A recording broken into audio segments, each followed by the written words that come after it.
everybody and welcome back to my channel. I hope you're doing well. Over Christmas I got the Natasha Denona Glam palette, so I thought it was only fitting to do a review and look for you guys. So here she is. It's lovely silver reflective packaging, and here are the tones inside. It is very cool toned, which I love. There's some pinks, there's some golds, browns, greys. It is lovely and the perfect glam palette. I also have the bronze palette and I did do a review on that, so I'll leave that in the description and a card if you want to check it out. So let's just jump in.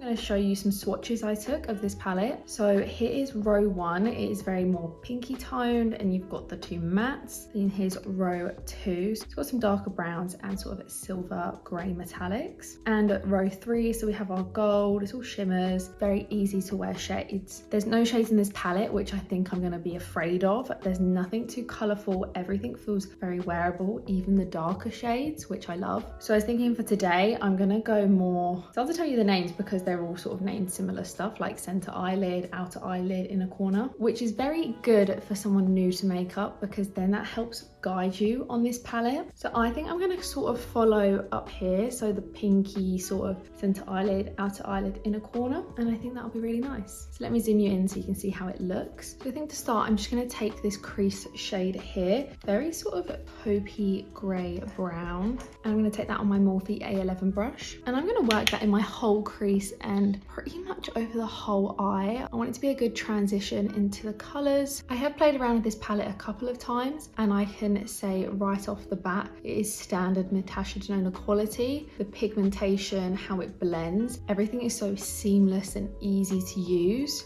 Honestly, it's such good quality palettes. I don't know if I want to get another one eventually. Keep an eye out. Something like the retro palette doesn't interest me because I don't wear a lot of pinky purples enough to get in a palette that expensive. Whereas something like the bronze and the glam I would use all the time, so it's worth it. There's stuff like the Zendo palette, but that's got a lot of funky colours, which I don't use a lot, so I don't know if it's worth it. I'm just going to take this like under the lash line as well. I'm being very messy with that, and it's just going to be very blown out and seamless. I'm just going to try and build this up as much as possible, specifically focusing on building in the outer V and outer corner, but it is a very light shade so it won't get too dark, but I think it adds really good dimension on my fair skin tone. It's very pretty, and I'm bringing it quite high. It's going all the way up to sort of my brow bone. I think for now I'm going to leave it like that, and I'm going to go in the shimmers and see how they work, because I'm going to use the outer eyelid shade here and it's quite dark, so that's going to almost be sort of like my smoky part. I haven't really experimented with these shades that much, so I can't tell you, but yeah, this is what I'm going to use. I'll show you this sort of color palette. So this is center eyelid, outer eyelid, and inner corner. Very pretty. So I'm going to just take center eyelid to begin with, straight on with my finger, and put it sort of in my center eyelid really.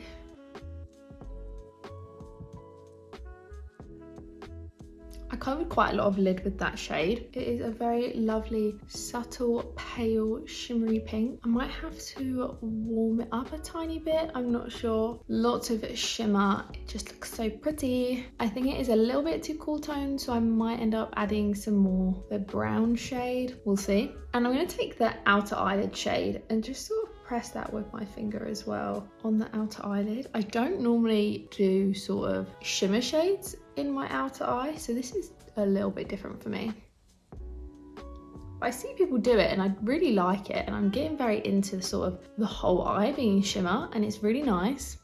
That blended so easily, to be honest. I don't even need to reach for a blending brush that much, but I'm going to do it anyway. Okay, and as I've got the inner corner shade on my finger, I'm just going to take that sort of right in the inner part of my eye and the inner corner. So it's more of a gradient than it just being on the inner corner. That was really easy to do, and you could very easily just leave it like this. I'm not going to. I'm going to go back in with that crease brush I was using and sort of fluff out the edges a bit.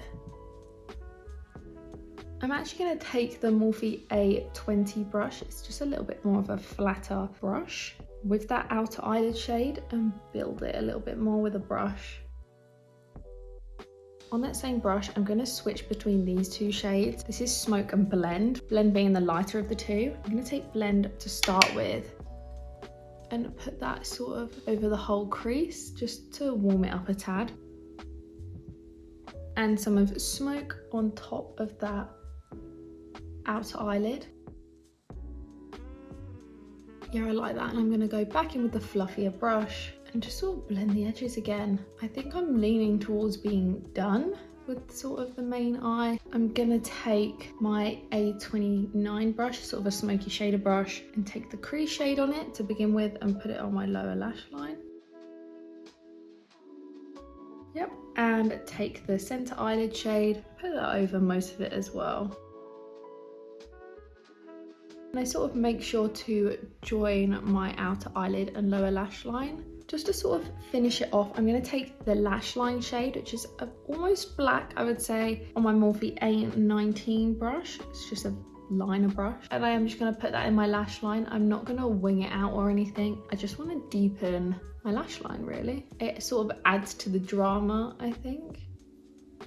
And I don't bring that all the way in. I normally stick with my lash line, like sort of center out. I'm just going to take the Zoeva pencil brush and take that inner corner shade and just build up a tiny bit more. That brush is just a little bit more precise. Okay, so here's the finished look without mascara. It was really easy to sort of build and create a lovely look. I think this is very stunning and wearable. I'm now going to put some mascara on. I'm going to take my Patrick Tarte Major Volume Mascara, which I'm really enjoying. I tried it for the first time in my last video and I've used it 3 times now, and it has performed really well at not smudging everywhere, only if I rub my eyes. Really not waterproof, I'm telling you that now, so if you're someone with watery eyes, beware. One evening my eyes were quite watery and it smudged a lot then. If my eyes aren't watery, it holds up well for like the whole day. And I figured out it does build up a little bit more sort of after that first use as well. I've been able to get more volume out of it as well. Don't know if it was just a first time thing. Mascaras do seem to thicken up the more you use them. I did comment on this mascara being quite spiky when I used it. I still do agree with that, but then I also think this sort of spikiness allows my eyelashes to like stay separated even though they're being volumized a lot, which I think is quite hard to achieve, so I like that. And also I think the wand is like thinner and fatter on one side. I haven't quite figured out how to use that to its best, but yeah, that's just an observation. Okay, so that is the finished eye look with some mascara as well, and that sort of ties it together. This feels glam, but it feels wearable, and I do love the tones as well. I think this is really stunning and I'm really happy with it so far. So here is how it looks from a distance. Still beautiful. I can't tell you enough how much I love the tones from this palette, and I think they are the sort of tones that suit me the most and that I will get the most wear out of. They're just not too vibrant and in your face, but yeah, you might see this popping up on the channel more because I love it so much. I am considering doing a 3 looks 1 palette on this because I can see quite a few different styles and color stories you can get out of this. To me, this palette, it works for all seasons as well. There is not a particular season that this is like calls out to me other than maybe a little bit wintry. You could wear this year round, which makes it a really good purchase because you'll probably use it all the time if them sort of tones are your thing. Some people really don't like cool tones, but I find because I wear a lot of blue, black, grey, cool tones work really well with my skin and my eyes, I think. So yeah, overall my conclusion is I love that palette, and so far I've noticed no problems with longevity. It sticks really well and I don't use eye primer. So yeah, that is all for today's video. I hope you enjoyed, and if you did, don't forget to give it a like and subscribe for future videos. Also check me out on Instagram at times to put my face on. I just post product photography, reviews and swatches if that is your thing. I hope to see you again in the next one. Bye.